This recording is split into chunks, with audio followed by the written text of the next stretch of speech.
Саламатсыздарбы, агайын туугандар. Бүгүн 18 ноябрь 2020 жылы сиздер менен катардагы берүүбүздү баштап жатабыз.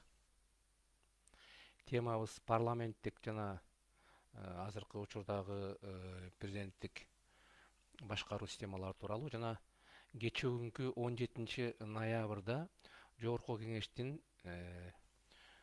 80 депутаты жаңы баш мыйзамдын законунун долбоорун талкууга койду. Бүгүндөн баштап көпчүлүк ушул социалдык желилерде жана башка массалык медиа каражаттарында талкуулай баштады. Муну көпчүлүк азыр көрүп жатат. Саламатсыздарбы да бир жолу. Биздин бүгүнкү темабыз ушу кечээ күнкү Жогорку Кеңештин 80 депутаты кабыл алып закондун баш мыйзам закон тууралуу жана 10 январда ошол баш мыйзамдын законун өзгөртүү тууралуу референдум болуп атат.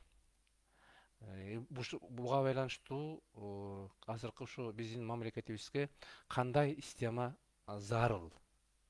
Ошо тууралуу сиздер менен азыр акылдашсак. Биринчи кишилер бар. Чынаркүл Абакирова саламатсызбы дейт. Саламатсызбы, Чынаркүл айым? Саламатсыз. Угулуп атып болуш керек, эгер угулбаса сиздер айтыңыз, белги берип, анда мен микрофонду дагы оңдоого аракет кылам. Саламатсыздарбы? Бүгүн 18 ноябрда сиздер менен сүйлөшө турган темабыз кечээ күнкү Жогорку Кеңештин көпчүлүк депутаттары, 80 депутаттары алып чыккан жаңы баш мыйзамдын долбоору жана маңызы ошол Кыргызстанга бизге керекпи? Анан бүгүнкү талкуулардын башталышы эмнени көрсөтүп жатат? Бул жерден биз сиздер менен адегенде сиздердин да оюңуздарды угуп талкууга кырышыбыз керек. Парламенттик система мына 30 жылдан бери Кыргызстанда келип жаткан жана азыркы сунуш кылынып жаткан президенттик система эмнеси менен айырмаланат? Кыргызстан асманда жаңгыз жашаган жок. Тегерегинде кошуналары бар. Башка дагы күчтүү ири дүйнөлүк мамлекеттер бар.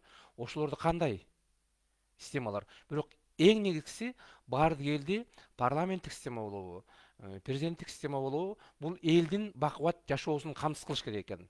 Мына бизде жашоо начар болгондуктан 2005 жылы толкундоолор болду, 2010 жылы болду толкундоолордун арасында ошондой бир топ жаш азаматтарыбыз кайтыш болду, набыт болуп.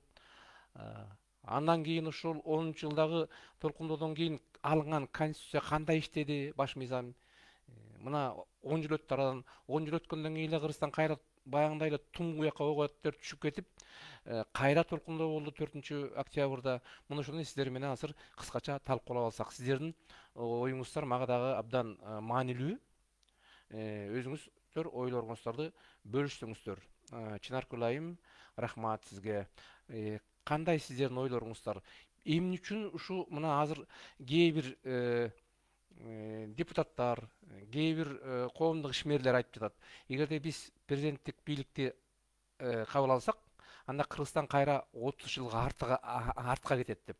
Эми бул да кызык болуп атпайбы? 30 жылдан бери Кыргызстан эмне өнүгүп келатабы? 30 жылдан бери тескерисинче туң уякка түшүп баратат. Туң уякка түшүп калды. Муну ошол системаны өзгөртпөсөк, андан ары эле кете берсек, биз жетер жерибизге жеттик да. Мына тышкы карыз 5 миллиарддан ашып кетти. Жерлерибизге коркунуч. 1 миллиондон ашуун мигранттар жүрөт. Муну ушуну айтыш керек. Коркунуч 30 жылдык деп. Кээ бир биздин азыркы жарандар айтып аткан, депутаттардын 2-3 айтып аткан, анда кайра артка 20-30 жыл артка кетебиз деген, бул тескерисинче логикага сыйбайт экен. Себеби дегенде, бул күндөн ачык көрүнүп турат. 30 жылдан бери келаткан коомдук түзүлүш Кыргызстанга жарабас экенин. Нияз Исмаилов, Акбар Келдибеков, саламатсыздарбы? Сиздер да оюңуздарды жазыңыздар. Мына сиздей патриот адамдар баардыгы биригип бир мамлекетибизди астыга жылдырбасак, азыр чынында коркунучтуу абалда. Эми сиздерден дагы фидбек келгенче, мен пикирим мындай. Мына Кыргызстан тегерегиндеги мамлекеттерди карасак, биздин эле боордош мамлекеттер, элдер, Казакстан, Кыргызстандан ошол Казакстан Кыргызстандан 30 жыл астыга ашып кетти. Андан көптөө убакыт качып кетиши мүмкүн. Мына Өзбекстан абдан жакшы өнүгүп, Өзбекстандан жардам келип атат, Казакстандан жардам келип атат. Демек, биздин Кыргызстан 30 жылдан бери туңгуйукка түшүп кетиптир да. Мына ошол туңгуюктан чыгыш керек. Мына президенттик бийлик ошо Казакстанда жакшы деп атат, Өзбекстанда жакшы деп атат. Эгер бизде жанагындай эле парламенттик система келсе, андан тышкары азыркы жана жеңилдетилген шарт менен 3%тик шайлоочулардын санын тизмесине алып келген жана башкалар менен келсе, анда парламентте 3-4 партия эмес 10-15 партия болуп калат. Башаламан болуп кетет. Эч ким эчтекеге жооп бербейт. Мына азыр эле Арменияны карап көрөлү. Парламенттик система. Көпчүлүгүңүздөр көргөндөй, Арменияда трагедия болду. Согуштан катуу утулуп калды. Себеби дегенде, алардын парламенттик системасы дагы башаламан. Кудай анын бетин ары кылсын, Кыргызстанга бир коркунуч болсо, жанагы парламенттеги отурган 5 партия же болбосо ошо парламенттик система андан ары кете берсе, 15 партия тытышы эле эчтеке колдорунан келбейт. Чоң коркунучум ошондукта. Ошондуктан ушул биздин тегерегибиздеги Казакстан, Өзбекстандын мисалын алып, Армениянын мисалын алып, ошол эле парламенттик система болуп башаламан болуп аткан Украинанын мисалын алып, биз өзүбүздүкүнөн тышкары. Жана кайсыл жерде дагы президенттик бийлик система ийгиликтүү иштеп атат. Туркияда мына биздин боордош мамлекетибизде, Россияда.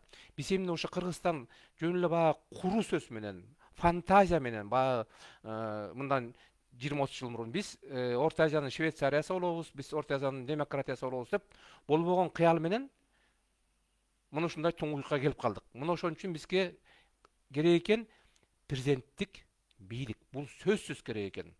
Бир адам жоопкерчиликти алыш керек экен. Бир команда жоопкерчиликти алып, ошол анан Кыргызстанды туңгуюктан алып чыгыш керек экен. Мына бул жерден эми сиздерге мен дагы талкууга айтарым.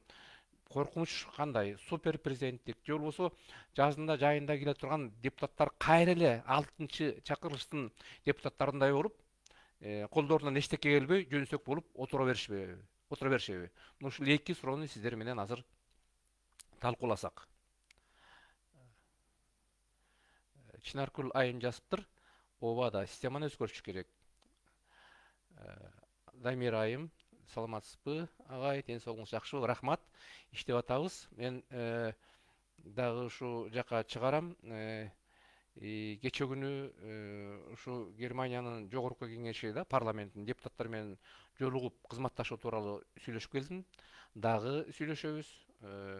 Германия тараптан инвесторлор менен сүйлөшүп жатабыз. Кыргызстаныбызга ылдамыраак саясий жактан калыбына келтирип, эл аралык мамилелерди калыбына келтирип, экономикасын өнүктүргөнгө.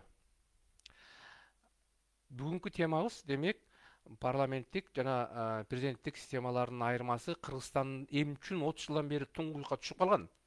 Азыр жана кээ бирөөлөр парламенттик система керек деп түшүнбөй, балалык кыял менен, фантазия менен айтып аткандарды биз азыр ошону талкуулайлы. Балалык кыял менен айтып атышпайбы? Эгерде президенттик система келсе, анда дагы артка 30 жыл артка кетебиз деп. 30 жыл ушул тескерисинче ошо парламенттик система артка алып келген Кыргызстанды. Казакстандан 30 жыл артка калдык. Муну ошону айтыш керек. Сиздердин ойлоруңуздарды окуйлу. Нияз мырза, бардык болуп келген 29 жылда нерселерге конституциялык күнөөлүү эмес агай. Бул жерде күнөө китепте эмес. Күнөө ошонун ичинде кандай системага жазылып калган? Нияз мырза. Бизде 29 жылдан бери башынан башталганда биз деген тиги Германияда жашайбыз, тиги өнүккөн Европа мамлекеттеринде жашайбыз деген кыял болгон. Биздин ошол убактагы президенттер да кыял болгон. Биринчи классты кирген баланы, 7 жашар баланы, шак эле 10 класска отургузуп, же болбосо университетке киргизебиз дегендей маанидә. Мына ошол жерде конституцияда ошондой жазылган, Нияз мырза, окуңуз. Мына ошол конституциянын негизинде 2007 жылы, 1993 жылы, андан кийин убактылуу өкмөт конституцияны кабыл алып коюп, ошону догма болот, өмүр бою, 100 жыл бою, 1000 жыл бою өзгөрбөйт деп айтып атышпайбы кээ бирөөлөр, ошолордун авторлору? Жок, конституцияны эл кабыл алат. Элдин талабы мына ошол 2010-жылғы алынган конституция жарабасын турмуш көрсөттү. Аны сиз эмес, Нияз мырза, мен эмес, Иванов, Ташмат, Эшмат эмес, жалпы элдин талабы жашоо көрсөтүп койбодубу?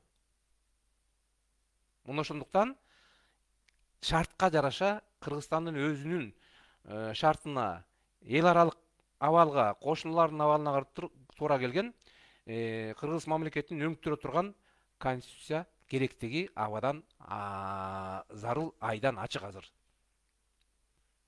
Акылбек мырза жазыптыр, кандай сагай азыркы сунушталган баш мыйзамга болгон көз карашыңыз кандай? Мен кечээ күнү ошо сунуш кылынган баш мыйзамдын проектисин карап чыктым. Ал бул жерде бул талкууга коюлуп атат. Көп жакшы нерсе жасалган, кемчиликтери бар. Анан эң негизи багыт туура, президенттик башкаруу. Бирок ал жерде жанагы коркунучтар көп экен. Супер президенттик, супер депутаттык бийликтин коркунучу болуп калып атат. Ошо талкууда биз ошол сунуштарыбызды киргизгенге аракет кылышыбыз керек. Макул, азыркы бийлик жакшы, эл үчүн иштесин. Келерки 2 мөөнөттөн кийин, 3 мөөнөттөн кийин, 20 жыл, 30 жылдан кийин, же 5 жылдан кийин башка президент келип калса, ким ага кепилдик берет? Ал супер президент болуп, эч кимдин башын, эч кимге баш бербей, депутаттар супер депутаттар болуп иштешине. Мына ошол механизмин киргизиш керек, Акылбек мырза. Ошол механизм абдан маанилүү.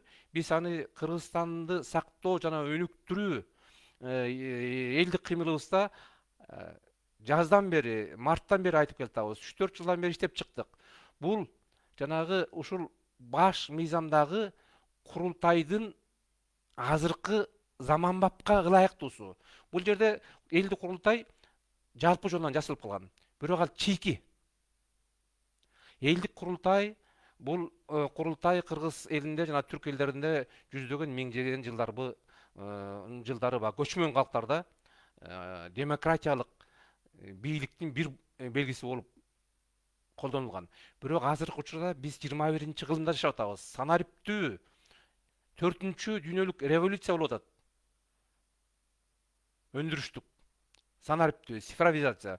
Муну ошону биз азыр колдонушубуз керек. Бул колдонгондо ошо курултай элдик курултай, интернет курултай болуш керек. Ар бир райондон, жайылдан, бир региондордон шайланып келгендер эмес. Бул эч ким келбейт, депутаттар, өкүлдөр болбойт. Ал өкүлдөр деле ошо депутаттардай болуп жакшы иштебей коюшу мүмкүн. 2 жылдан кийин, 3 жылдан кийин президент шайланганда, буюрса 10-январда жакшы шайланып туруктуу иштеп атат. Жазында, жайында депутаттар келди, иштеп атат.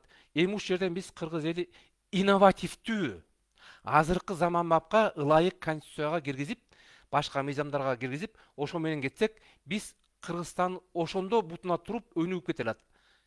Жанагындай 2005, 2010, 2020 жылдагыдай толкундоолор болуп, мамлекет кайра артка кетпейт, экономикасы абдан төмөндөп. Ал кандай?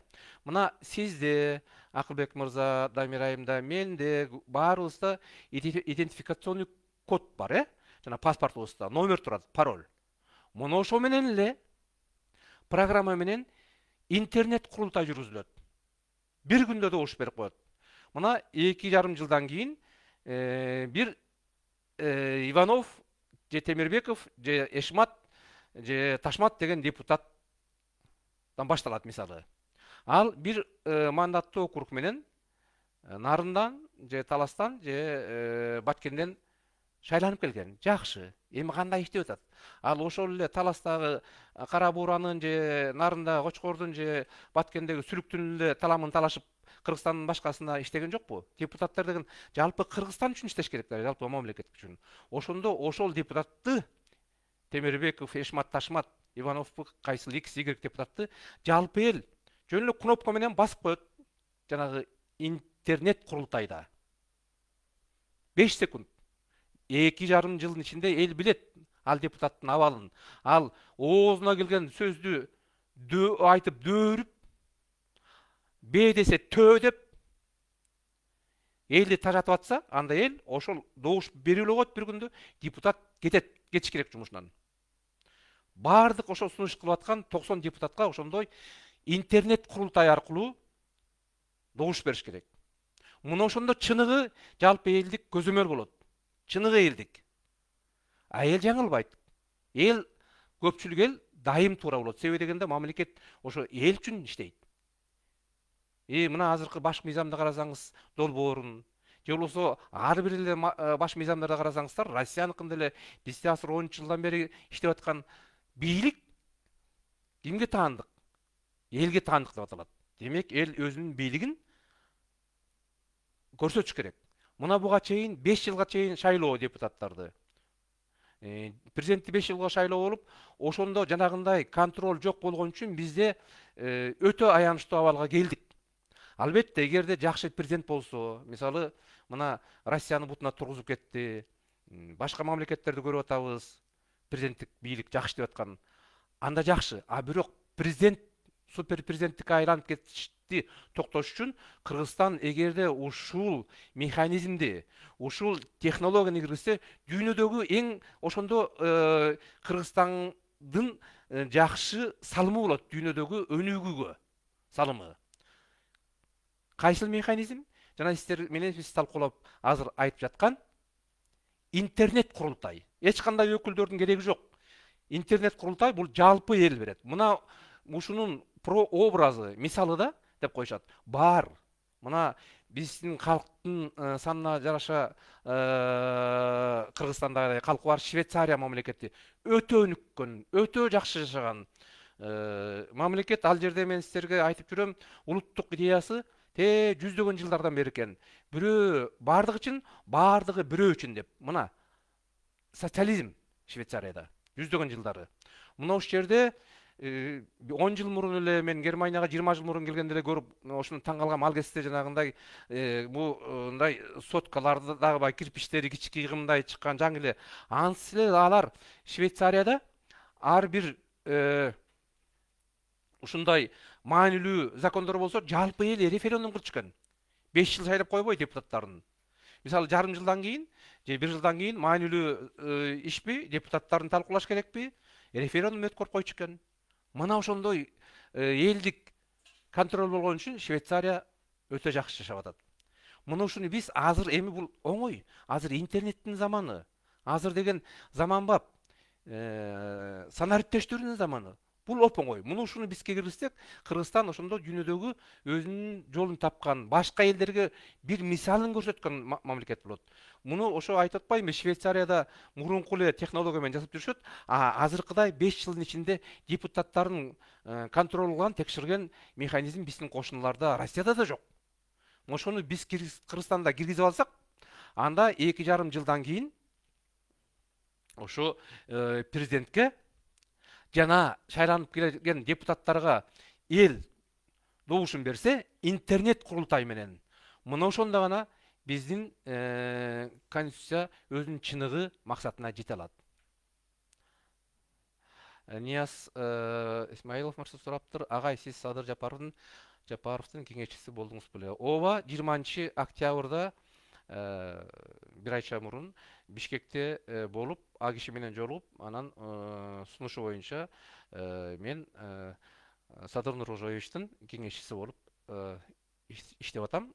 Германияга ылдам кайра келгемдин себеби а кишилердин сунушу, а кишилердин идеясы, тапшырмасы боюнча ылдамыраак Германиядан көп инвестицияны таап алып барганга, кызматташканга рахмат. Айнура Залимова. Саламатсызбы агай? Мен азыр кошулдум. Арстан Алайды кандай дейсиз? Сиздин ой. Айнура айым рахмат. Эми ал кишинин өзүнүн жеке адамдык касиетин мен талкуулагым келбейт. Бирок жалпы коомго болгон көз карашы, анын ою, аны бул жерде бул батыш мамлекеттерде, Германияда бир 100-200 жыл мурун өтүшкөн кээ бир кишилер ошондой бир секталык, мисалы Америкада ошондой кээ бир секталар бар, ошондой секталык көз карашы бар.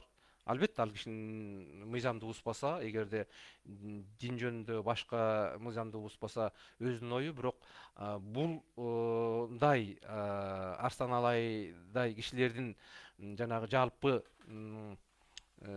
коомчулукка, президенттикке шайлоонуга барышы жана Кыргызстандагы жалпы ойго берүүсүн аны жөн укпай эле коюш керек да. Бир ага кеткен бир мүнөтүңүз, бир секундуңуз жалко болот. Себеби дегенде ал баягы орусча айтканда не стоит эч кандай көңүлгө да. Нияз мырза, Акаев, Бакиев, Атамбаев, Жээнбековдор президент эмес беле, же жаңылып алар президенттик аты болчу, Нияз мырза. Бирок алар да президент деген тапшырма жок болчу. Чыныгы президент дегенчи, бийлик. Ал жерде башаламан болчу. Ошон үчүн алар өзүлөрүнүн ошол башаламандыгынан 30 жылда, мен жаңылбасам, 32 премьер-министр алмаштырды. Чак-чалакей, хаос, анархия деп коет муну. Муну ошондуктан биздин азыркы абалыбыз аянычтуу, Кыргызстан абалы ошондон. Так жасалган эмес. Мисалы мен асыр айта берсем болот. Жарык тийип турат, эртең мененки саат 4 тигил бул деп. А бирок жарык тийип турганы менен күн батып кетти. Бул лампочка, күндүн жаңы батып атканы. Конкретный сүйлөш керек. Конкретный айтсак, Акаев, Бакиев, Атамбаев, Жээнбековдор чыныгы президенттик бийликке конституция боюнча ээ болгон эмес, бирок жашыруун ээ болуп туруп, анан алар чак-чалакей бийлигин алып келишкен. Андан тышкары алар ошондой оңой чак-чалакей бийликке алып келип, эчтекеге жооп бербей, андан тышкары биз талкуулап жүргөн аларда улуттук идея, улуттук идеология жөнүндө түшүнүктүү болгон эмес. Мына жыйынтыгы. Ошон үчүн биз Кыргызстан Советтер Союзу таркагандан кийин 30 жыл артка кеттик. Жана азыркы кээ бир парламентаризмди колдогондор айтып атпайбы, эгерде 10 январда биз президенттик бийликти кабыл алсак, анда Кыргызстан 30 жыл артка кетет деп. Бул деген нонсенс, бул деген алдамчылык, бул деген түшүнбөчүлүк, бул деген балалык, бул деген фантазиялык. 30 жыл бою Кыргызстан тескерисинче уже артка кетип баратат. 30 жыл бою артка кетти, туңгуйга түшүп кетти. Биз эми астыга кетишибиз керек. Нияз Буржуев мырза жазыптыр, эски конституцияда жаңы конституцияны жасап болот деген берене барбы? Ал жерде берене болобу, болбойбу, бул маанилүү эмес, Нияз мырза. Конституция эл үчүн керек. Эгерде эл, бул мындай абстрактуу түшүнүк эмес конституция деген. Бул объектив түшүнүш керек. Эгерде эл 30 жыл ичинде ошол эски конституцияда жашап, көрүп, ошол эски конституция 30 жылда, мисалы 30 жыл мурунку төрөлгөн бала азыр отузга чыкса, анан ошо конституция менен бир алкаш болуп калса, ошо конституция менен жашагандардын баары, же болбосо астага кетпесе, демек жарабайт экен да, жыйынтык чыгарыш керек. Догма кылбаш керек. Эски конституцияда барбы, жокпу, ал вторично. А первично бул азыркы Кыргызстандын абалы. Ошондон кантип чыгуу. Нурбек Алтынбаев мырза, президенттик башкарууга өтүшүбүз керек. Парламенттик башкарууну көрдүк, Абылгазиев ичип-чеп жоопкерчилик тартпай кетип жоголду. Туура, Нурбек мырза. Жалаң гана Абылгазиев эмес, ошол ондогон, 20лаган, 30таган премьер-министрдин баары ошондой болду. Даймир айым, президенттик башкаруу болуш үчүн күчтүү инсанды тандап алыш керек. Сиз айткандай күчтүү стратегиясы, ар команда түзүлүш керек. Туура, күчтүү инсанды тандаш керек, эл тандайт. Бирок ошол учурда жанагы мен сиздерге сунуш кылгандай механизм керек. Бул жалпы элден көз каранды болуш керек. Бир кишиден эмес. Жакшы, азыр Садыр Нуркожоевич жакшы деп аракет кылып атат, иштейт. Бирок 5 жылдан кийин, 10 жылдан кийин башка келсе киши, ал киши иштеп кете алабы деп ким кепил болот? Кээ бир президенттик бийлиги бар мамлекеттерде начар болуп атат. Себеби дегенде ал жерде контроль жок. Мисалы, албетте президенттик башкаруу бар биздин коңшуларыбыз Өзбекстан, Казакстанда жакшы, Россияда жакшы. Бирок дагы кээ бир башка мамлекеттерде андай эмес. Ошондуктан бул жерде биз Кыргызстан өзүбүздүн инновативдүү, азыркы заманбап технологиясын киргизип алсак, интернет курултайды, анда президенттик башкаруу өтө эффективдүү иштейт, натыйжалуу. Нурик мырза, саламатсызбы? Бизге президенттик башкаруу болот. Рахмат. Нияз, биз ханга баш бербеген элбиз. Эң баш эркин тарктарыңыз. Нияз мырза, мындай ханга баш бербеген элдин толуп атат. Африкада мына Судан, Эфиопиялар мына бүгүн эле кырылып атат. Биз кыргыз эли кээ бир түшүнүк бар, биз эле дүйнөдө жок. Биз катардагы эле көп эле дүйнөдөгү элдердин бирибиз. Мактанбаш керек, ийкемсинбеш керек. Биз тетиги айда жаңгыз жашаган жокпуз. Бизде азыр хан деген түшүнүк болбош керек. Бизге президенттик керек. Анан эгерде мыйзамга баш ийбесе, жаранбы, депутатпы, президентпи, ал мыйзамга жооп бериш керек. Дагы бир жолу кайтарып коеюн, Нияз мырза. Кээ бир кишилер айткандай, мактанбаш керек. Биз кыргыз ушундай укмушпуз, баатырбыз, биз деген тиги. Жок, кыргыз дүйнөдөгү көпчүлүк элдердин бириндей. Бул элдин жакшы жашап кетүүсү жана мамлекеттин өнүгүүсү бул объективдүү мыйзамдардан, шарттардан болот. Акылбек мырза, менимче конституция сабасы жазылган, шашылыш кабыл алуу туура эмес. Албетте бул долбоору, Акылбек мырза. Сиз оюңузду беришиңиз керек. Мисалы менен башка бирөө бериш керек. Эң негизги нерсе бизге мына 30 жылдык башкаруу, 30 жылда Кыргызстан 30 жыл артка кетти. Баягы Союздун таркагандан кийин. Мына ушул бул эмне? Бул далил. Эми ошондуктан жыйынтык чыгарыш керек. Жыйынтык чыгарыш керек демек, жанагы кээ бирөө 20 декабрда шайлоо болсун деп түшүнүп, же кээ бирөө түшүнбөй, көпчүлүгү түшүнбөй айтып атышпайбы? Анда баягыдай эле башаламандык боло бермек. Объективдүү караш керек, Акылбек мырза. Албетте, конституциянын долбоор, бул долбоор. Муну өркүндөтүп такташ керек. Бирок багыт туура. Бактыгүл айым, парламент башкаруу жарабайт, ооба дейт, туура сиздики дагы. Бактыгүл Иманбек кызы 2-3 жаштыр, биздин маданиятка мындай да Бактыгүл айым. Мисалы, мен азыр Германиядан ушу президенттин тапшырмасы менен келип иштеп атам, мурунда жашагам, көрүп атам. Өтө өнүккөн мамлекет. Бардык тараптан жакшы. Бирок булар парламенттик системага жүздөгөн жылдардан кийин өттү. Кандай кыйынчылыктар болду? Биздин кээ бир адамдарыбыз түшүнбөй туруп, алар жанагы өйдө жактан айтып атпайбы, алар китептен окуп алган. Германияда, дагы бир мамлекеттерде парламенттик система жакшы экен деп эле. Ошону эле Кыргызстанга киргизип коюшту 30 жылдан бери. Жарабайт. Ал 1-классты бүткөн баланы эле университетти окутуп койгондой. Болбойт. Кеп маданиятта да эмес, Мактыгүл айым. Бул жалпы өнүгүштө, объективдүү өнүгүштө, экономиканын, элдин, маданият анын бир эле түрү. Эгер жөн эле маданият эле болуп калса бир эле, балким парламенттик система жарамак. Кеп маданиятта эмес, кеп объективдүү шартта. Мына биз казактар менен, өзбектер менен бирдей эле Советтер Союзунан чыкканбыз да. Биз ошолордой эле өнүккөнбүз. Биздин боордош элдерибиз, бир туугандарыбыз.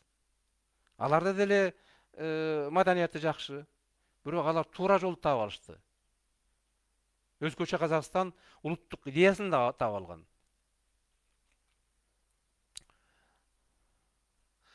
Нияз Исмаилов, болгону парламентке чыныгы патриот, чынчыл адамдарды шайлоо керек. Негизи болгон маселе ушунда. Нияз мырза, ушуну 30 жылдан бери эле жанагы заклинание деп коет, ушинтип айтылып келатат. Чыныга патриот адамдарды тандайбыз, чыныга. Бул сиздин каалооңуз. Балким сиз азыр отурасыз ал жерде жакшы. Балким сиз азыр самолетту сатып алгыңыз келет. Жакшы, менде эле самолетум болсо деп ойлойм, бирок бул кыял, каалоо. Деп жана биздин кээ бир мен жайында сүйлөшкөндө көп бир топ аял заты бир 10-15 жазып атышты. Биз деген дуа менен оңдойбуз. Депчи, кеп анда эмес, да эмес. Бул негизи механизмде. Керек, тигиндей, мындай деген сөз ал жөн эле каалоо. Механизм болбосо, чыныгы патриот, чынчыл адамдарды шайлай албайсыз.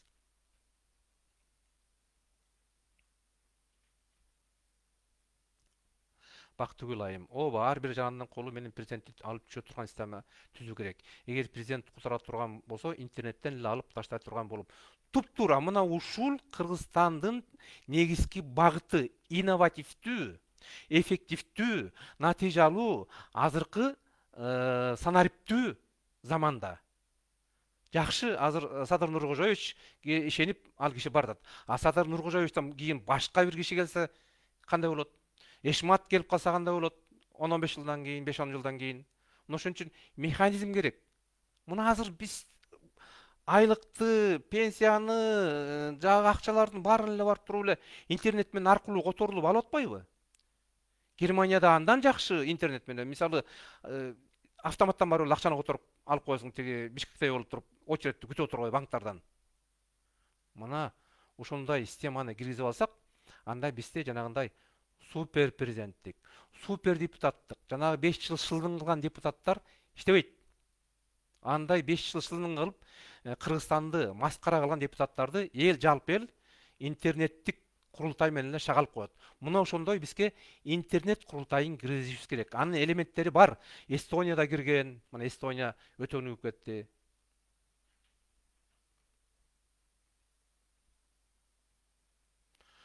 Айзада Усенова. Аллахтын конституциянан башка любой конституцияны өзгөртсө болот. Текебаевдин конституциясы менен всю жизнь жашай албайбыз. Туура. Текебаевдин конституциясы көрсөттү, 10 жыл ичинде Кыргызстан каша болуп калганын, орусча айткандачы, башаламан. Мына жыйынтыгы. Демек, жыйынтык чыгыш керек да, ошондой туура эмес багыттан кийин. Бактыгүл Иманбек кызы ооба. Урматтуу агайын туугандар, жердештер, азыр жарым саат өттүр. Дагы 10-15 мүнөт сүйлөшөлү. Анан бүгүн жыйынтыктайлы. Рахмат. Нияз Исмаилов, президенттик башкарууну көргөнбүз, башка вариант жокпу? Нияз мырза, сиз президенттик башкарууну түшүңүздө көргөн болушуңуз керек. Азыр эми өңүнөн көрүш керек болуп атат. Бактыгүл Иманбек кызы, туура агай, рахмат. Махбиратхан Ахунова, рахмат. Бактыгүл айым, бирок азыркы Текебаев түзгөн парламент башкаруу жарабайт. Ал бизнес үчүн эле туп-туура. Ал чийки, кыял, балалык жана бизнес. Мына көп сөздөр менен мүнөздөсө болот. Жыйынтыгын караңыз. 4-октябрь 2020 жылда коюш керек. Бактыгүл Иманбек кызы, интернет курултай жакты. Рахмат. Мен сиздерден дагы суранат элем, ушуну өркүндөтүп элге жеткиришибиз керек. Интернет курултай азыркы 21-чи кылымдагы санариптештүүрүүнү колдонуу Кыргызстанга. Нияз Исмаилов мырза, президенттерди эле кубалап жатабыз го, калгандары жүрөт кайдагы парламенттик өлкө эле коюлачу. Нияз Исмаилов мырза, сиздин оюңуз боюнча кубалап жүрбөңүз, кубалабаңыз. Сиз мындай таза эмес президенттерди кубалап жүрөсүз. Азыр парламенттик өлкө жок деп атасыз, сиз аны Текебаевга айтыңыз, жана башка көптөгөн бир топ депутаттар, бир топ кишилер бар, ошолор менен дискуссия кылыңыз. Алар айтып атат парламенттик өлкөбүз деп, айсыз айтып атасыз жок деп. Сиз дискуссияны ошолор менен жасап далилдешиңиз керек. Мен сизге кошулам. Бизге президенттик система керек деп айтасыз. Рахмат.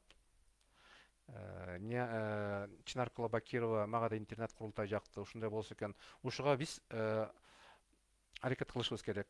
Нияз мырза, агай өзүңүз мурда айткан улуттук идеологияны унуттуңуз ба дегенде ошондо киргизиш керек. Биринчи, унуткан жокмун, бул тууралуу көп сүйлөшүп атабыз. Бүгүн эле айттым, улуттук идеологияны киргизип, ошону элге тайылтканга, жайылтканга сиз экөөбүз деле айтып атпайсызбы?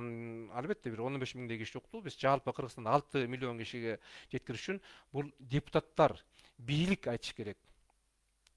Ректорлор, ошолор. Жаңы сиз, Нияз мырза, мен экөөбүз жеткире албайбыз. Бурлан Арбаев, интернет курултай жакшы экен. Ооба, бул абдан зарыл, абадай зарыл.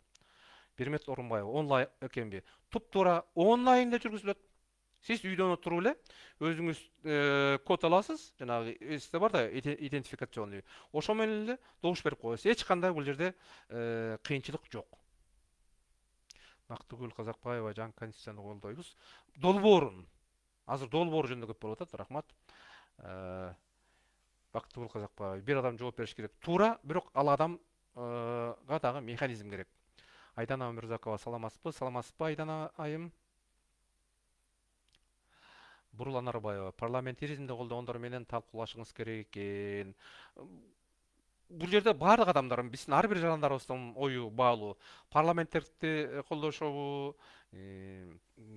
президенттиктиби? Бул жерден сиз, мен түшүндүм, Бурулайым, сиз президенттик бийликти колдойт экенсиз. Туура. Бирок сиз маңызын көрүп атпайсызбы? Мисалы, сизди шайлап койсок, Бурулайым биринчи кыргыз айым президент болду деп. А ким сизге кепил берет? Сиз аял заты болуп туруп, накта диктаторго айланып, Кыргызстанды сызга мындан да таптакыр чөгөрүп кетпегенге. Эркекте, аялда коркунуч болот ар биринде. Мисалы, бир топ эле аялдар Кореянын мурунку башкаруучусу аял киши болгон. Ошондой болгон. Ошондуктан бул айым бул жерден терең маңызы менен караш керек. Мисалы, бир топ 30 жылдан бери ушу жогорку бийликте жүргөн адамдар азыр президенттикке барабыз деп жүрүшпөйбү? 30 жылдан бери ошо Кыргызстанда сызга отургузгандардын авторлорунун бирлери. Бирок алар механизмди билбей атпайбы? Бизге гана ишениңиз депчи. А ишенсек 30 жылдан бери эмнени көрсөттүңөр? Мына ушул жерде суроо болуп атат бурулайым. Албетте, сизди мен жөн багы образ түрүндө айттым да, бул жерде талкууну биз маңызын карашыбыз керек. Улан Кубанычбеков, бийликти бир кишиге бериш керек, жоопкерчилик болот. Бирок Улан мырза, мисалы сизге да берсек, сиз дагы жакшы иштебей коюшуңуз мүмкүн. Ошон үчүн механизм керек. Элдин бийлиги керек, жалпы. Жалпы эл, ошо эл үчүн президент кызмат кылат, эл үчүн депутаттар кызмат кылат. Мына элден шайланып келдик деген 6-чы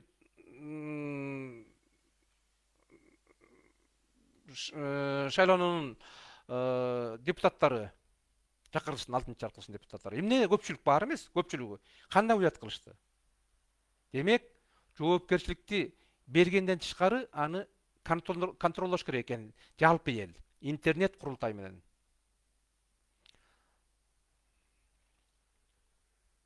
Салмон Найманов, парламентаризм деген манда саткан партия лидерлердин бизнеси экен. Муну бардык эл түшүндү. Мамлекеттик жоопкерчилик бир кишинин мойнунда болушу. Туура, ушул тууралуу азыр Конституциянын долбоору болуп жатат. Бирок ушуну чаржайт көп жазыпсыз, рахмат. Туура окуш керек экен, сиздикин окуйбуз. Абдан жакшы жазылыптыр, көп окуйбуз. Бирок бул жерде жанагындай механизм, ошо сиздерге мен сунуш кылып айтып аткан сөз ушул. Темирхан Опобеков мырза жазыптыр. Ага кандай сиз көрүнбөй калдыңыз го, жоопкерчиликти бирөө алыш керек, бирок 120-сынын кимисин кармайбыз.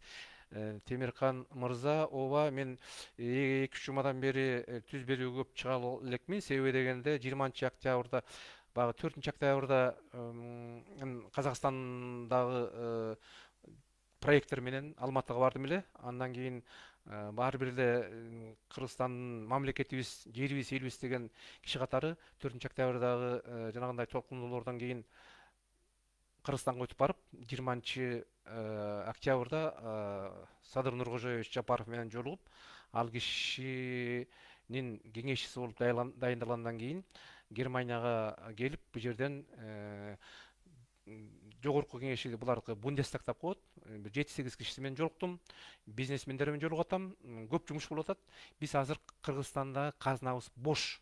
Инвесторларды алып барыш керек. Инвесторларды алып баргандагы таза, тагыш өтүргөн. Мисалы Германиянын инвесторлору дүйнөсүнө белгилүү. Алар эгерде инвестициясын алып барса, анда алар так таза иштейт. Мына биз көрдүк го 10 жыл мурун, 5 жыл мурун кандай инвесторлор келип, башка бир мамлекеттерден Кыргызстандын климатын бузуп, экологиясын талкылап, начар болгонун. Ошондуктан биз азыр ушундай 2-3 жумадан бери өтө тыгыз иштеп атабыз. Темирхан мырза Опобеков, эми биз мындай дагы мен чыгып турам. Анан 120-нын кимисин кармабайбыз. Муну ошондо дагы бир жолу мен түшүндүрөйүн. Балким өтө жакшы түшүндүрө албай атам. Эч кимисин кармап кереги жок. Азыркы жаңы мыйзам боюнча азаят, 90 болот. Ал жерде мисалы Темирхан мырза, сизге катуу тебесе, сурооңуз сизге болгон үчүн жооп берейин. Сизди депутат кылып, мисалы сиз каяктансыз? Ысык көлдөн деп коелу. Келдиңиз бир мандаттуудан. А сиз ошол эле Чолпон ата же Кажы Сайдын сөзүн сүйлөп, башка Кыргызстан үчүн иштебей атасыз. Муну ушул жерден кармаш үчүн интернет курултай ошон үчүн керек. 2,5 жылдан кийин жалпы Кыргызстан, Баткен, Талас, ар бир жерден кишиси, жанагы шайлоочулары үйүндө отуруп эле интернет соткасы менен эле сизге добуш берип коет. Опобеков жакшы иштеп атат, же болбосо иштей албай атат. Бүттү. Мына ошол механизм, кармоонун механизми ошол. Ақтілек Қалықов, ассаламу алейкум ағай, Қырғызстан президенттік башқару менен эле болушу керек. Туура, муну ошого барыш керек. Азыркыга чейин президенттик башкаруу болгон жок, система болгон жок. Буга чейин башаламан парламенттик деген түшүнүк болду. Зарифа Бурханова, саламатсызбы? Туура айтасыз, арсыздар көбөйдүр. Кыргыздарды да Кудайым өзү колдосун. Текебаев өзүн Кудай сезип алган го. Сизди колдойм, рахмат сизге. Элди ойлогон инсандарыбыз көп болсо экен. Рахмат, сиз да ойлоп атабыз. Зарифа айым, элге сизге да рахмат. Ушундай жалпы жарандарыбыз туура багытталсак жакшы болот. Эми жанагы кээ бир парламентаризмди туура түшүнбөй калган кишилер болуп атат, сиз айткандай. Алар балалык кыял менен, алар көргөн эмес. Мисалы, ушул эле парламенттик система Германияга жүздөгөн жылдардан кийин келген. Мына Италия, Европадагы мамлекет, ал жерде башаламан европалык мамлекет болсо дагы, улам бир коалициясы таркайт. Анын үчүн Германиядагыдай жүздөгөн жылдардан кийин өтүш керек. А Кыргызстан ага даяр эмес. Эмне ошону мен дагы жолу кайталап кылгым келет. Кыргыздар биз мактанбашыбыз керек. Биз деле ошо өзбектердей, туугандарыбыздардай бир бордош, казак бордошторубуздай эле элбиз. Анан кыйын болуп биз борбордук Орто Азиянын аралыбыз деген. Ал болбогон балалык кыял. Ал Ленин айтып койгон убагында, Октябрь революциясы болоору жазып.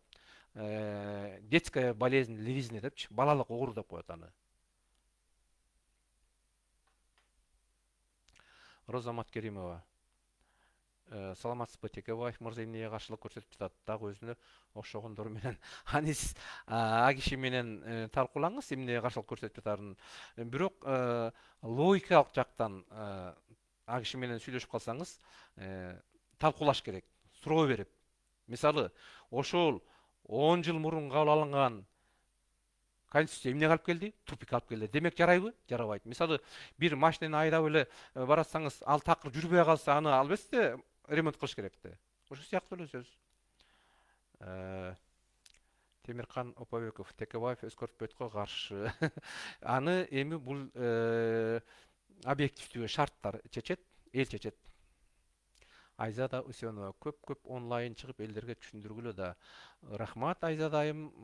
Биз марттан бери көп чыгып жүрөм. Бир топ, бир 15-20 миңдей кишилер бар аудитория. Сиздер менен чогуу дагы алдыга кетели. Асел Доронбаева, силерге окшогон адамдар Садыр Жапаровду бузуп жатасыңар, акыры жардан нары түртөсүңөр. Асел айым, бул албетте сиздин оюңуз. Сиз 30 жылдан бери өнүгүүдө ошо жардан уже кулап түйүндө турган кишисиз. Сизди жардан түртүлбөй эле, сиз жардын түйүндөсүз. Кыргызстан, ал бул образный да, мен сиздин өзүңүз айткан жокмун. Мен жалпы Кыргызстандын абалын айтып атам. Карап көрүңүз. Дүйнөлүк бардык рейтингтерде, илим-билим бардык жагынан Кыргызстан эң артта калды. Жардын түйүнө түшүп кеткен да муну. Жардын четинде эмес. Азыр болсо ошо жардан алып чыгыш керек. Жалпы баарыбыз биригип. Макулбу? Асел айым, туура. Медер Рыспаев, байке кандай интернет курултайыңыз жакты. Рахмат, Медер мырза. Ооба, интернет курултай болгондо ал ошо Кыргызстандын жараны Алайдагы тоонун башындабы, Кочкордогу, Жайлоодобу, Нарындабы, Таластабы, Баткендеби кереги жок. Издепчи. Анан курултайдын өкүлдөрүн шайлап издеп да кызышы жок. Үйүндө отуруп эле ал киши өзүнүн соткасы менен эле добуш берет 2,5 жылдан кийин. Тигил депутат жарайт иштегенге, президент туура иштеп атат деген. Болду. Абдуллов Ринатович, вы можете дать гарантии, что Жапаров не превратится в диктатора? Ринатович, Абдуллаев мырза, вот поэтому мы обсуждаем и мы предлагаем, что никто не может дать гарантии, что Джапаров не превратится в диктатора. Или вы, Абдуллаев, если вы будете следующим президентом, что вы не превратитесь в диктатора. Никто не может дать гарантии. Гарантии даст только Аллах. Да. А остальные мы пенде, мы обычные люди. Чтобы такого не было, надо внести интернет-курултай. это цифровизация, что мы сейчас живем в 21 веке, у каждого есть, это время изменилось, сейчас совсем другое время, у каждого есть сотка, у каждого есть свой пароль. И вот этот эльдик Курултай, и это механизм, чтобы любой президент не превратится, не только президент, и любой депутат не превратится в диктатора. Народ будет контролировать. Вот это суть этого механизма. А то никто, кроме Аллаха, не даст гарантию. Зарифа Бурханова. Айым жастар, сізде адамдар көп болсын, тура мәселені көтеріп сөз көп шығып, елге қаржы еткеніңіз рахмат сізге. Рахмат Зарифа айым, біз ушу 5-6 айдан бери мен муну өткөн жылы деле барып ноябрда ушундай идеяларды, улуттук идеологияны жанагы бизде азыр чыгып атышпайбы дискуссия кылып президентке чейин шайлоонго барабыз деп 30 жылдан бери ошо жогорку бийликте жүргөн кишилер, партиялардын жетекчилери, ошо оппозициялык партия деп ноябрда барып ошо кишилер менен сүйлөштүм мен атайын кирип. Жаш депутат бар экен, партия түшкөн. Ага кирдим. Бизге Кыргызстан өтө коркунучтуу абалга бартат.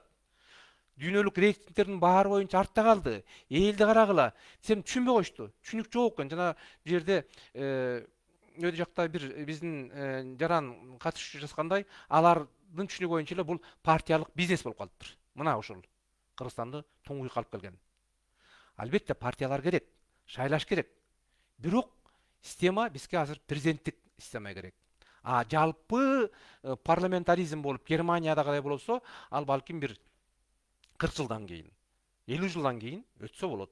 Ага чейин Кыргызстан президенттик система менен иштеш керек. Рахмат.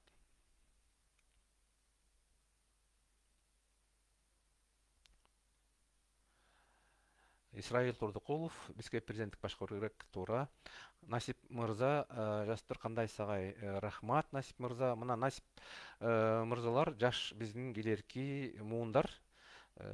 Мен оюмча 2-3 жыл мурун университет бүткөн болуш керек. Мына сиздей жаш адамдарыбыз туура багытка алып, жанагы 30 жылдан бери Кыргызстан түшүп кеткен жардан чыкканга сиздер энергия көп иштесеңер жакшы болот.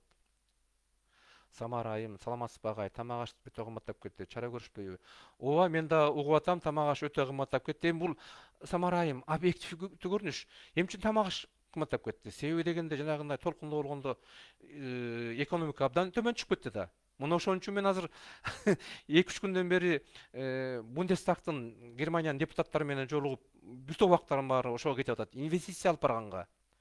Кымбаттап кетет. Себеби дегенде 2010, 2005 мына ошолордун жыйынтыгында болуп атат. Эми чара көрүшпөйбү? Мен мурдагы күнү эле Тактагазиев менен сүйлөштүм. Айыл чарба министри менен.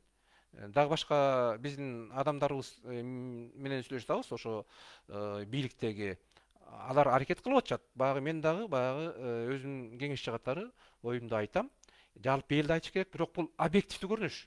Самарайым. Аны түшүнүш керек. Бул бүгүн эртең чыккан жок. Бунун тамыры 2005 2010-дан бери келет. Албетте бул сөз эгерде бир үй бүлө болсо, айлыктар аз болсо, аларга мындай түшүндүрө алып, мындай кандай десем, аларга азыр керек факт. Чтоб баа кымбаттанбага. Муну биздин бийлик аракет кылышат. Майрамбек Асанбаев, ишиңизге ийгилик, ушуңузду колдойбуз. Рахмат сизге дагы. Муратбек Мамадалиев, саламатсызбы? Бүткүл региондогу жарандарыбыз президенттик башкарууну каалап жатабыз жана Садыр Нуркожоевичтин программасын колдойбуз. Элдерге ушундай прямой эфир уюштуруп эле элдин үнүн угалсак болот. Жигиттердин уйкусун качыра баштадык. Ийгилик, жаңы конституция жакшы иштелип жатат экен. Рахмат Муратбек мырза. Биз жалпы элибиз ушундай, жалпы региондогу элдерибиз иштесек жакшы. Андан тышкары бул жерден дагы эми бүгүнкү тема эмес. Биз мурунтан айтып кетебиз. Биз региондордун баарын, аны Бишкекти бир убакта өнүктүрө турган улуттук стратегияны ушул Facebook аркылуу башка жактан да айтып жүрөбүз. Ар бир регион Бишкек бир убакта өнүксө, бул улуттук стратегиябыз. Кутман жер. Андагы өзүнчө тема менен да бир жолу айтабыз. Рахмат. Нурик Ашымбаев мырза, теке түлкү ушулар чарчаттыңар. Эми Нурик мырза, бул адамдардын да айтууга өзүлөрүнүн ою бар, бирок жалпы элдик жыйынтык чыгарыш керек. Мына ушул 10 жылдан берки конституция Кыргызстанды өнүктүрдүбү, же артка калтырдыбы? Ошо менен билдириш керек ойду. Айзада Усенова, Армения парламент башкаруу болсо биз дагы жерлерибизди алдырып жүрөбүз. Туп-туура. Мына Арменияда ошол кыял менен келген, жанагы Пашинян деген киши, фантазия менен келген. Арменияны коммунизм кылып коебуз, өнүктүрүп кетебиз, Америкадай кылып деген аягы мына ушундай Армения үчүн албетте армяндык граждандарга өтө өзлөрүнүн ичи күйүп аябай начар болду. Бирок бул ошол системанын, ошо премьер-министрдин түздөн түз жооп бере турган иши. Биз ошондон качышыбыз керек. Себеби дегенде, эгерде биздин парламентте да ошондой 5 партия, 10 партия болсо, мына 30 жылдан берки келаткан абал уланып, мындан жаман болуп калышы мүмкүн. Алмаз Камбаров, туура айтып атасыз. Жардын түбүнө түшүрдү, партиялык башаламан башкаруу. Ооба, эми ошо жардан чыгыш керек. Насип Турарбеков, чоң рахмат. Туура айтасыз. Агай сиз көтөргөн COVID-91 вирусунун акырына чейин вакцинасын табалы. Туура, ошол вакцинанын бир бөлүгү жанагы мен сиздерге азыр айтып өткөндөй улуттук стратегия кутман жер. Бир убакытта региондорду, Бишкекти өнүктүрүү, мисалы алып көрсөк, Баткенди объективдүү түрдө өнүктүрбөсөк, мына биринчи жолу ошол жерге Сатан Нуркожоевич барды. Абдан жакшы, рахмат. Бирок эми ошону өнүктүрүп кетиш үчүн Бишкектеги мамлекеттик университетти Баткен мамлекеттик университетине кошуп, Бишкек Баткен Бишкек мамлекеттик университет атап, 80%тен аз эмес, кем эмес студенттери жана окутуучулар Баткенде болуш керек. 2-3 министрликти алып барыш керек. Сулуктугө, Кызыл Кыяга. Мына ошондо Баткен ылдам өнүгөт. Мына ушундай эле өнүгүүнү Таласка, Нарынга, башка региондорго жасашыбыз керек. Мына ошол COVID-91 вирусунун вакцинасынын бир бөлүгү. Вакцина, Насип мырза, билесиз, аспиринби, башка эле дарылар 3-4 бөлүктөн турат. Биздин вакцинанын да бир бөлүгү ошол улуттук стратегия. Максат Жумалиев, Садыр Жапаровду колдойбуз, бар болуңуздар. Рахмат, чогуу иштешели. Канатбек Тажыбаев, президенттик система бүгүн эле чыккан жок. Муну Адахан Мадумаров канча жылдан бери сайлап жүрөт. Ооба, Канатбек мырза, туура. Муну бир топ адамдар айтып жүрөт. Мадумаров айтып жүрөт. Бирок кеп айткандан болбойт. Аны аткарыш керек. Анын системасы керек. Мисалы, Канатбек мырза, сиз айтышыңыз мүмкүн, сиз экөөсү айта берели. Экөөбүзгө Боинг деген самолет керек эле. Жакшы болот. Же болбосо жаңы Мерседес машинеси керек. Бирок ошон үчүн акча табыш керек да. Мына ошондой эле президенттик системанын ал бир сөз, анын ичинде миңдеген, миллиондогон аткарыла турган сөздөр бар. Ошол керек. Ошону. Мына ошону азыр жаңы конституция мына азыркы бийлик алып чыгып атат. Ал жөн эле президенттик система керек деп койгон менен ал жөн эле сөз ал. Мына мен азыр бир аз өткөн 5-10 мүнөттөр айтпадымбы? Мен ноябрда барып, ошол улуттук идеология, улуттук идея, кечиресиздер, президенттик башкаруу тууралуу айттым. Ошо 30 жылдан бери жогорку бийликте жүргөн ошо оппозициялык партиябыз деген Бишкектеги ушул кишилерге эчтеке түшүнүшкөн жок. Улуттук идеология мен кагаз түрүндө да бердим. Ноябрда эле бергем. Улуттук идея керек, улуттук идеология керек. Баткенди, Ошту, Талас, Кочкорду, Нарынды, Сүлүктү баарын бир өнүктүрүш керек десем, алардын сөзү экен 30 жылдан бери айтып жүрүшөт. Улуттук идеология. Ал эмне улуттук идеология? Кантип өнүгөт? Эми кандай кетет? Болбойт, ал жөн эле сөз. Аны иштеп чыгыш керек. Мисалы, сиз экөөбүз машина алыш үчүн акча табыш керек. Мына ошондой да. Жөн эле айтып, үйдө отуруп кыялданса болбойт. Кайсия Султан, сиз политехти кыйратпай, эми Кыргызстанды кыйратам деп жатасызбы?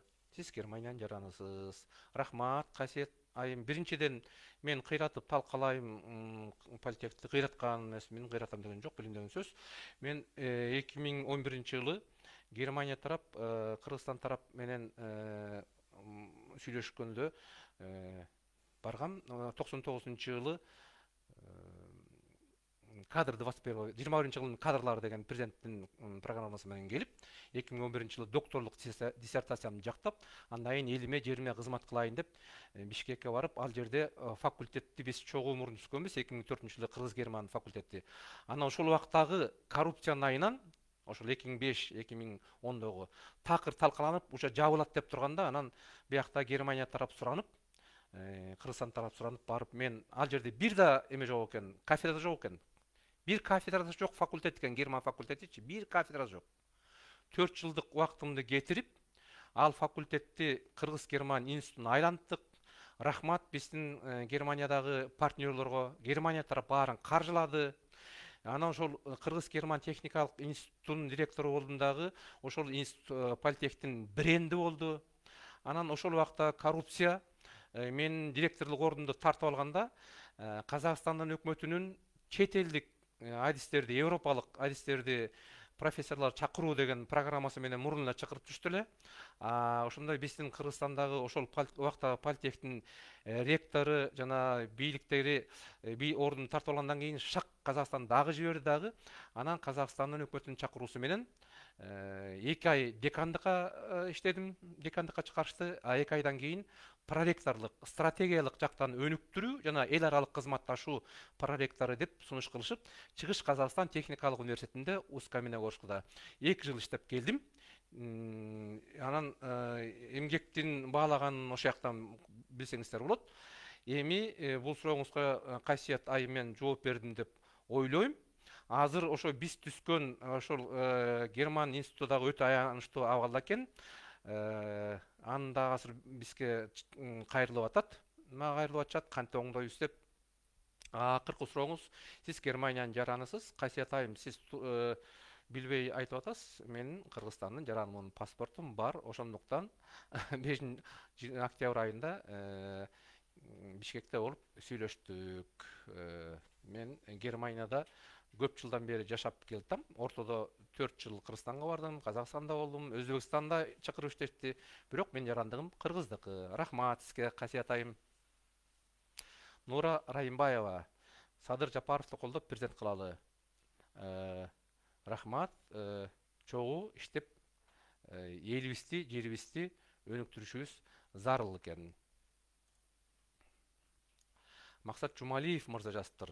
Кыргыз тил жагындагы катуу көзөмөлдөсөңөр жакшы болмок. Тил жоготконубуз улутту жоголгону дейт.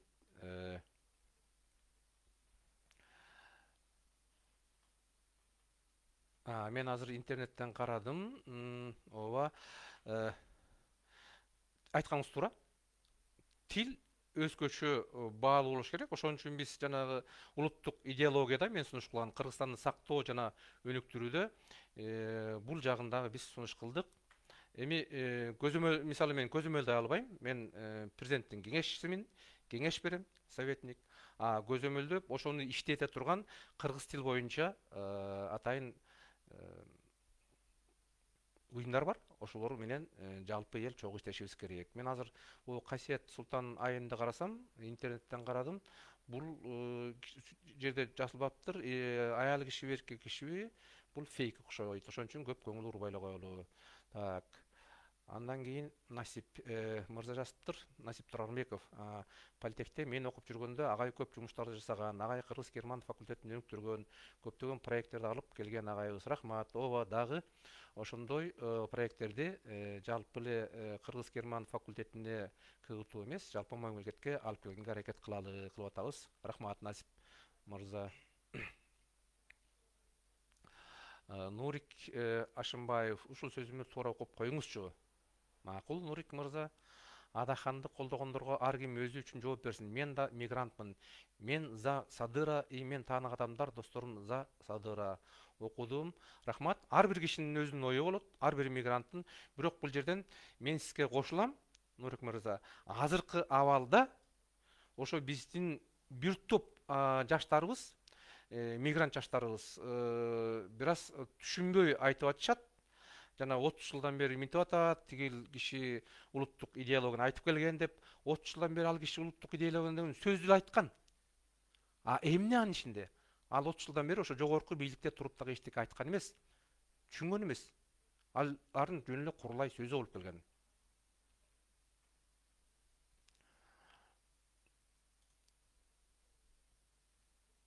Чынаркул Абакирова: мурунку президенттер да сизде илимдүү, билимдүү, окумуштуу кишилерди кеңешчи кылбай, кайдагы шоферлорго ишенип туңгуюкка кеп деди. Эми силер алып чыкканга жардам бериңиз. Сизге абдан ишенем. Рахмат, Чынаркул айым. Жалпы иштейли. Колубуздан келген аракетибизди күнү түнү ушу биздин мамлекетибизди тургузуп оңдоп кеткенге, элдин бакубат жашоосуна арнайлы рахмат. Насип мырза, мен политехте окуп жүргөндө ооба муну айткансыз. Рахмат сизге, Насип мырза. Ооба, ал факультетти өнүктүрүп, институт кылып, андан тышкары бул жерде баарын айтып отурганда убакыт аз. Компетент центрин түзгөнбүз Германия тарап менен илим билимде, бирок мен Казакстанга кеткенден кийин ал компетент центрди жаап таштыптыр. Бир 500 000 сом менен Германия тарап оборудованияларды берип, Volkswagen фонд деген чоң фонддон мен оборудованияларды проект жасап алып баргам, 12 000 еврога. Ошол борборду политехтин ректораты, ошол убактагы, азыркы убактагы ректораты жаап таштап, илим билим жагына мына эми мен айтпай эле коеюн, сиздер өзүңүздөр көпчүлүктөр билет болушуңуз керек. Өзгөчө техникалык жактан өтө аянычтуу абал турат.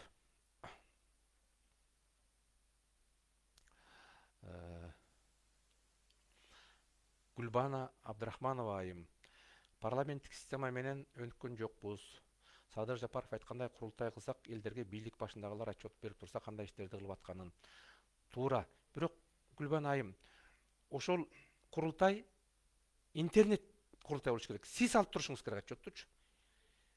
Тигил айым, бул мырза 6 миллион киши болсо, эми балдар 18ге чыкканга чейин болбойт, 3 миллионго жакыны интернет менен 2 жылда, 2,5 жылда үйдө отуруп эле, сиз мисалы азыр каякта отурасыз, Гүлбана айым, Гүлбана Абдрахманова, Россиядабы, Кыргызстандабы отуруп туруп эле добуш берип коесуз.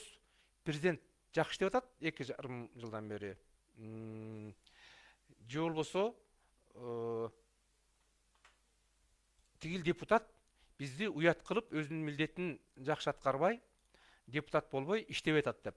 Мына ошол керек бизге курултай, интернет курултай. Ошондо сиз азыр балким бос терде отурасызбы, бос терден бүтсөңүз мектепте, же Бишкекте отурасызбы, же Түмөндө отурасызбы, же Нью-Йоркто, айырма жок. Эң негизги сизде паспортто өзүңүздүн Кыргызстан жаранында паспорттун ID номери болот, ошо менен эле добуш берип коесуз, отчет алып турасыз.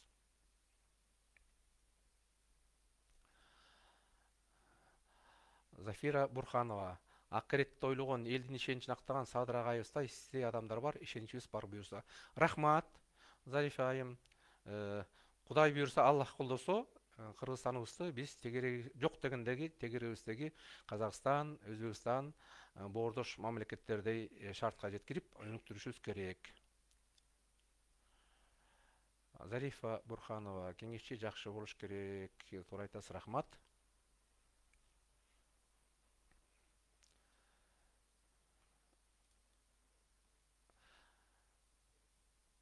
Очень даже возможно, пишет Айза Аем, госпожа, что все эти чиновнички, которые готовы были друг другу глотки перегрызть, все вдруг сплотились против Чапарова, потому что им есть чего бояться. Да, правильно говорит Айза. Всплывут дело на всех, всех будут опрашивать, сажать, а на ворованное вернут народу. И это будет в силах президента. По сути, что изменится для народа от того, что будет президентская или парламентская форма правления? Разница, да, и даже страх будет только у воров. Да, Айза, в общем, я согласен с вами.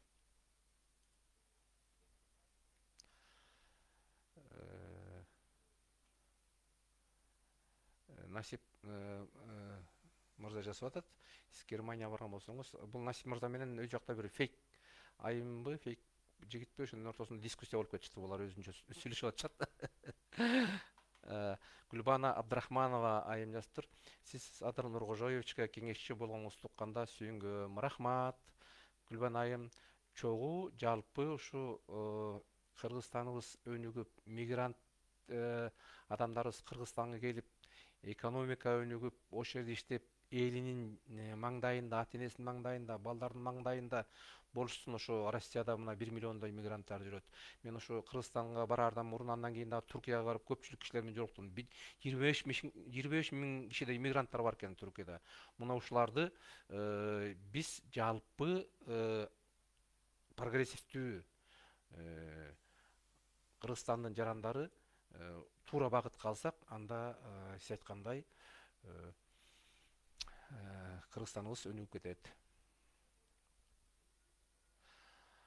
Белек Аспиденов мырза жазыптыр. Агай Шаматов, дүйшөн жөнүндө маалыматыңыз барбы? Профессор Үйлүскө келип иштесе болбойбу? Мен так билбей атам, сиз кимди сурап атасыз? Назарбаев университетиндеги профессорду айтып атасыз го дейм, так билбейт экенмин. Эркин Осмоналиев мырза жазыптыр. Садыр Жапаровду Москвада иштегендер баарыбыз колдойбуз. 100 киши бир жерде иштейбиз, баары Садыр Жапаровду шайлашыбыз керек деп жүрүшөт. Рахмат, Эркин мырза. Ушундай сиздей жаштар логикалык жактан туура ойлонуп, чечим кабыл алса, биз дагы сүйүнөбүз. Себеби дегенде, жанагы ушу парламенттик деген чала система Советтер Союзу таркагандан кийин Кыргызстанды 30 жыл артка тарткандын бир белгиси мектептеги окутуунун сапатынын өтө төмөн түшүп кетиши. Дүйнөдөгү мектептердин сапаты боюнча PISA деген рейтинг 2006 жылы болгондо 57 мамлекеттин арасында эң аягында Кыргызстан калган. 3 жылдан кийин 2009да 67 мамлекет болсо ошондо алган. Мына ошондой мамлекеттин, ошол убактагы бийликтин 2010 жылдагы, ошондон кийинки мурунку бийликтердин начар иштегенден мектептеги окутуунун сапаты төмөндөп, биздин бир топ жаштарыбыздын логикалык ой жүгүртүүсү начар. Ошон үчүн алар кээ бирөө логикалык жактан туура эмес айтышып, ошо ойлоп мигранттардан жүргөн. А сиз, мен сүйүндүм, сиздей биздин жаштар Москвада, Россияда иштеген жаштарыбыз жакшы, логикаңыз туура экен. Оюңузга мен кошулам. Рахмат.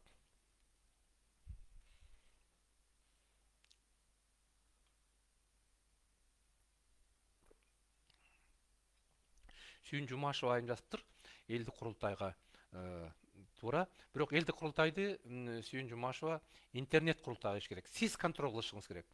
Ал ошо 3 миллион шайлоочу ар бир киши. Асхат Табекелов, ассаламу алейкум агай, ушунча элдин ишеничин актайт жана туура кеңешчи болосуз деп ишенимизге. Рахмат Асхат мырза. Мен колуман келген аракетимди жасап атам. Ошо мурун айтып келген ойлорумду улантып айтып, андан туура азыр болсо көбүнчөсүн ушу Кыргызстанга инвестиция тартуу боюнча убактым ошого көп кетип атат. Рахмат. Белек Наспиденов. Агай, ошол Назарбаев университетинде. Жакшы, анда мен түшүндүм. Мен Назарбаев университетине да барып, былтыр эле бардым эле. Эми ал кишинин өзү чечет да, келеби келбейби.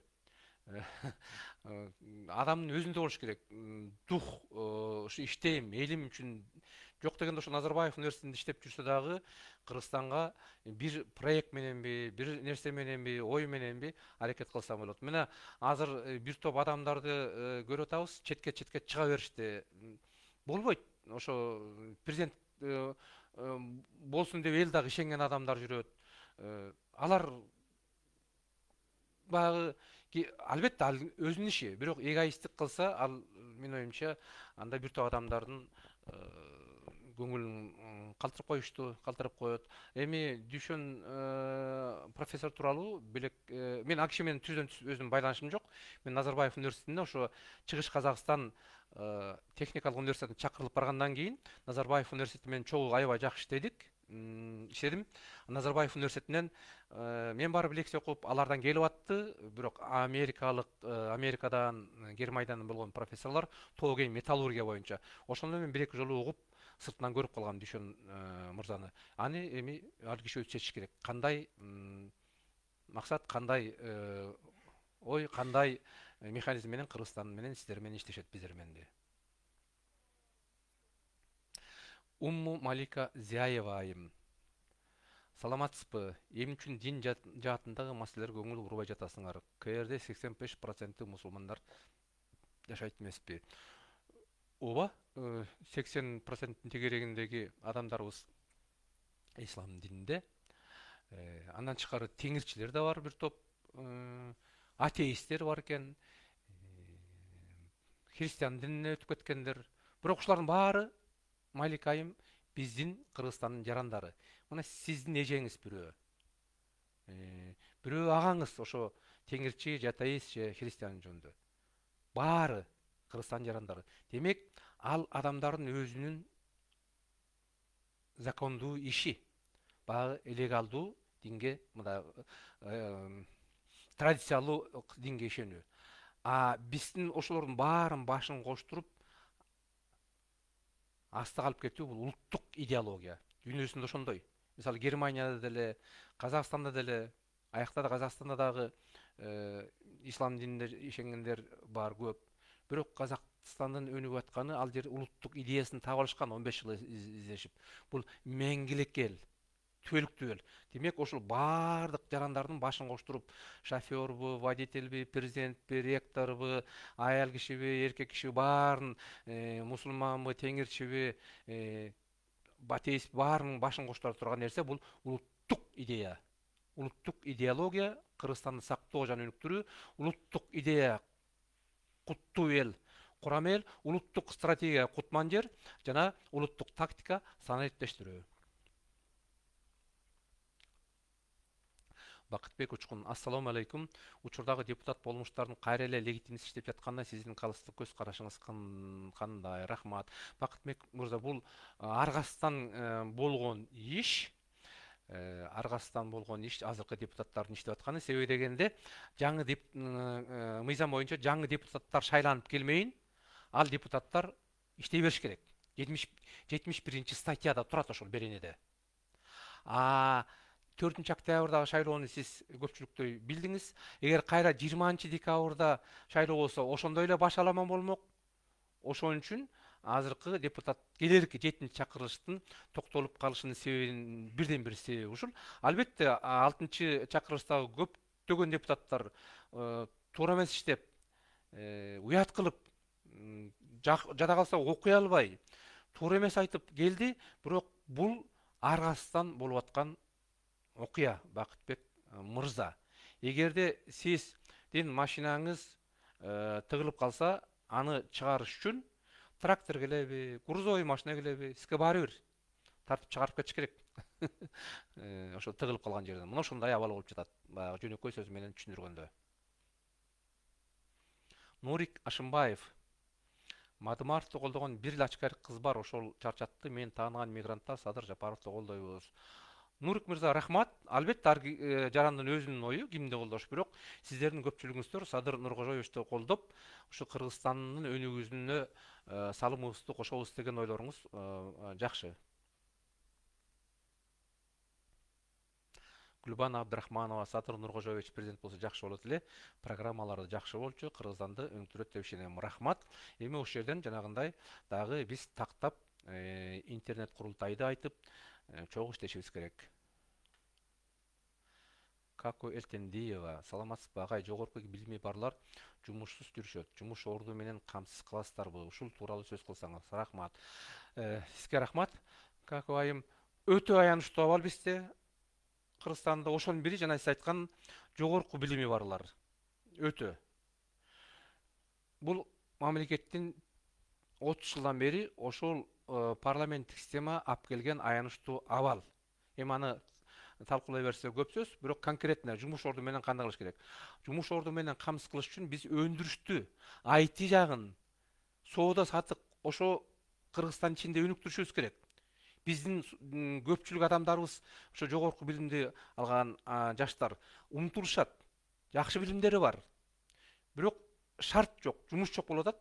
Муну ошон үчүн биз азыр инвестиция алып барып, Жакшы болбой атат. Сүйүн Жумашева. Эми кандай болуп атат? Анда катуураак айтайын. Э, Ошондо гана эгерде биз өндүрүштү, IT тармагын жана жалпы өндүрүштү, айыл чарбаны өндүрсөк, ошондо жогорку билимдүүлөр иштейт. Мына мен дагы бир жолу кайталап кетейин. Биринчи күнү дагы ошо Бундестагдын депутаттары менен жолугам. 23-үндө 2-3 күндөн бери сүйлөшүүлөр жүрүп атат инвестиция тууралуу. Ошондой инвестицияларды алып барсак, Кыргызстанда да жакшы биздин кызматкер адамдарыбыз бар. Бүгүн эле телефон менен да сүйлөштүм. Ошондо гана биздин билими жогорку билими барлар жумуш алышат. Кубанычбек Осмоналиев жазат. Азыр мындай кылалы, урматтуу эл журт. Ушу Кубанычбек мырзанын оюн угуп комментарий кылалы дагы 1,5 сааттан бери сүйлөшүп, жок, 1 саат 15 мүнөттөн бери сүйлөшүп аттыр, дагы 5 мүнөт. Ошондон кийин бүгүнкү берүүбүздү жыйынтыктайлы, силерге туура келсе. Эгерде срочный дагы могул суроого жооп берип коесуз десе, анда мен албетте андан ары улантам. Кубанычбек мырзанын жазганы мындай экен.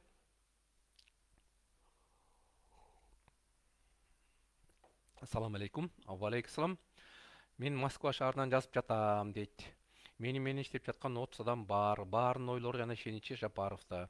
Сизден сураныч, кыргыз элине кайрылып коюңузчу. Жапаровго убакыт береличи. 30 жыл күткөн, 1 жыл күтсөк болмок. Рахмат. 1 жылда эмес, мына буюрса 10 январда шайлоо болот. Буюрса Садыр Нуркожоевич шайланса, ошо 10 январдан баштап эле реформалар мындан дагы тез кетет. Мына 1 ай, 1,5 айча болуп калды. Жыйынтыктар көрүнүп атат. Жакшы жыйынтыктар. Албетте мен сиздин оюңузга кошулам, убакыт керек. 30 жыл бою Кыргызстан артка кеткен, артка туп-туура сизге. Эми биз астага кетишибиз керек. Анан мен дагы кубандырган нерсе ушул сиздер жаш адамдар болушуңуз керек. Мигранттардын көпчүлүгү жаштар да, орто муун да бар, улуу муун бар. Ушундай туура логикалык ой жүгүрткөндөрүңүзгө рахмат.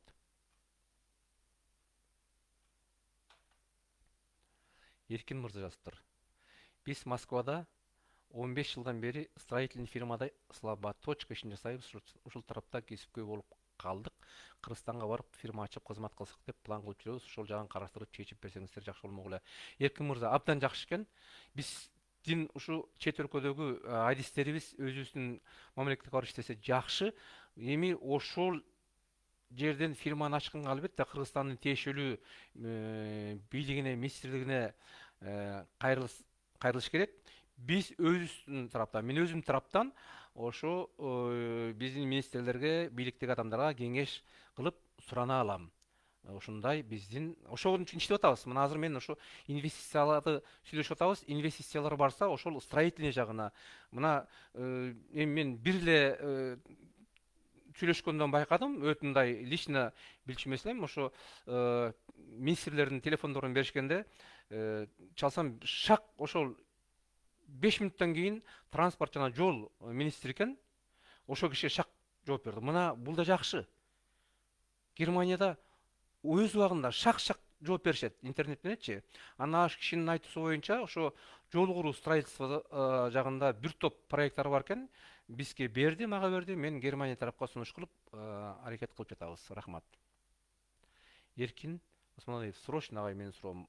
Ушул өйдөккө сурооңузбу?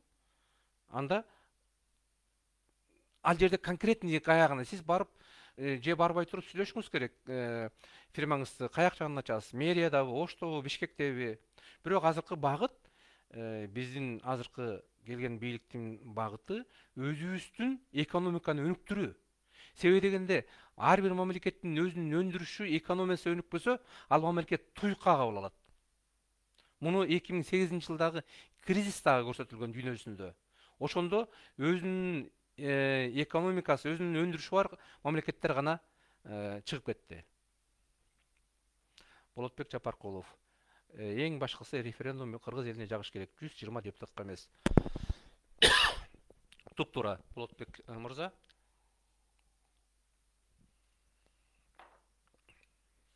Туп-туура. Эл чечиш керек. Эл референдум деле эмес, Болотбек мырза, эл баардык убакытта чечиш керек. Жанагы мен сунуш кылып аткан, силерге айтып аткан интернет курултай ошол элдики. Бир эле референдум эмес, башкасын дагы. Рахмат анда агайын туугандар, сүйлөшкөндө 5 мүнөт өттү. Сиздердин бүгүнкү катышууга, талкуулабызга катышып активный болуп, өзүңүздөрдүн оюңуздарды жазып, кеңешкендериңизге, сунуштарыңызга рахмат. Саламатта туруңуздар. Биз баягы өзүбүздүн ушу марттан бери өткөрүп келгендей экинчи күнү кечинде деп койгонбуз. Жок дегенде жумасына бир жолу Бишкек убактысы боюнча кечки 9-да Германияда күндүз 4-тө чыгып атабыз. Дагы темалар боюнча сүйлөшөбүз. Биздин бүгүнкү темабыз президенттик жана парламенттик башкаруу. 10-январдагы шайлоо болду. Талкууладык. 30 жылдан бери Кыргызстан өнүкпөй эле кайра артка кеткенин. Ошол парламенттик башаламан система менен. Демек бизге көпчүлүктүн каалоосу президенттик башкаруу экен. Бирок ошол учурда президент келгенде супер президентке айланбаш үчүн жанагы депутаттар 90 депутат буюрса эмки чакырылышта келсе, ошолор тайралаңдап 5 жыл бою 6-чы чакырылыштын бир топ депутаттарындай жүрбөсүн. Ошон үчүн бизге интернет курултай керек экен. Интернет курултайы 2 жыл же 2,5 жылда бир өткөрүлөт экен. Ал интернет курултайы болгондо ар бир депутаттын ишин сотка интернет аркылуу программа менен өзүнүн ID картасындагы номеру менен кирип, Кыргызстандын эли ар бир киши баасын берет экен. Бул депутат Эшмат Баткенден иштеп атат жакшы, а Ташмат Таластан иштеген жок. Жөн эле сөз кылып, сөз менен эле элди багып жүрөт десе, анда Ташматка минус болот дагы, ал жумуштан кетет. Мына ушул заманбап санариптүү технологиясы Кыргызстанды алдыга алып келет деген үмүттөбүз, ишеничтебиз. Жакшы калыңыздар. Рахмат.